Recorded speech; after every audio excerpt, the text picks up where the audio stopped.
Now we're going to do some naming. The first thing that we're going to name is we're going to name simple binary. Okay, so binary means, think about the word, bi meaning two. So we're going to name two atoms put together. Okay, if you watched the last video over crisscross, we're going to also incorporate crisscross, the naming. The naming rules look like this. The first atom stays the same, the name, and the second one ends in IDE. Okay, I'll write that down for you, but feel free to write as I go. So, first name stays the same.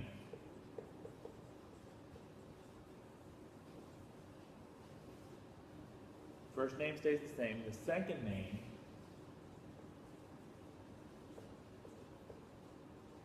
ends in IDE. Okay? First name stays the same, the second name ends in IDE. I'm not sure if you guys can see it. That's why I keep repeating it. So, let's take a look at this. Let's crisscross and then let's name. This is the easiest form to name. These always are going to be ionic. So meaning we're always going to pick something from a metal side, something from a non-metal side. You remember that's what forms the ionic compound. So let's look at really any of them. Magnesium. And we'll look at nitrogen. So magnesium 2+, nitrogen 3-, coming from the periodic table. You crisscross. So these charges go down. So Mg, 3 magnesium, and then the 2 will go down here. So N2. So that shows you 3 magnesiums and 2 nitrogens. To name this, first name stays the same. First name, magnesium, is going to stay magnesium. Okay? Second name, nitrogen. Now, it's not going to be called, if you look at it, second name ends in ID, it's not going to be called nitrogenide, it's nitride. So you always take off a little bit of the ending and add IDE to it. So nitride.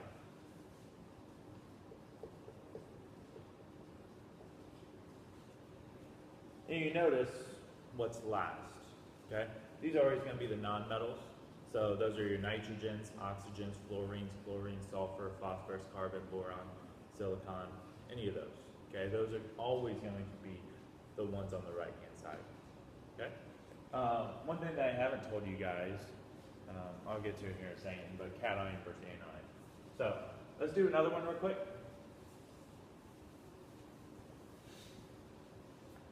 Let's look at potassium, and we'll do chlorine.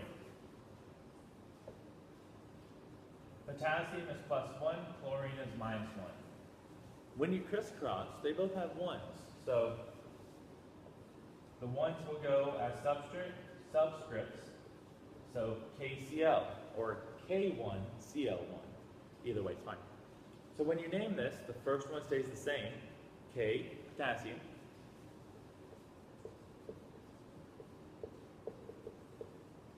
And Cl, chlorine, changes to chloride. Chlorine changes to chloride. And that's it, potassium chloride.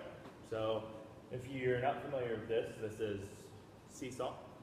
If you ever pour out the sea salt, it's a little bit bigger, right? That's potassium chloride. Okay? So that's it for naming simple binary. Please note that these rules do not apply to your polyatomic ions. They also don't apply to your transition metals or your heavy metals. They do not apply to your transition metals or your heavy metals. So they really only apply when your positive charge, which is known as a cation, is going to be one of these two. Your negative charge are going to be one of these. Okay, your anion. So, last note, since I already touched on it a little bit, your positive charge is a cation. And I'll write that down for you guys, just because it needs to be in your notebook.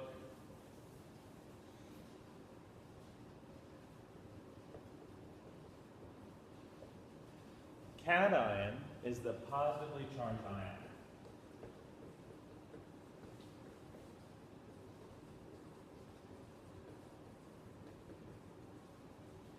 positively charged ion. An anion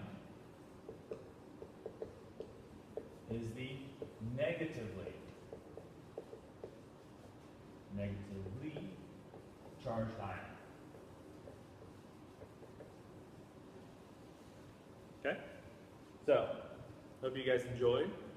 That's naming simple binary compounds. Those are always ionic.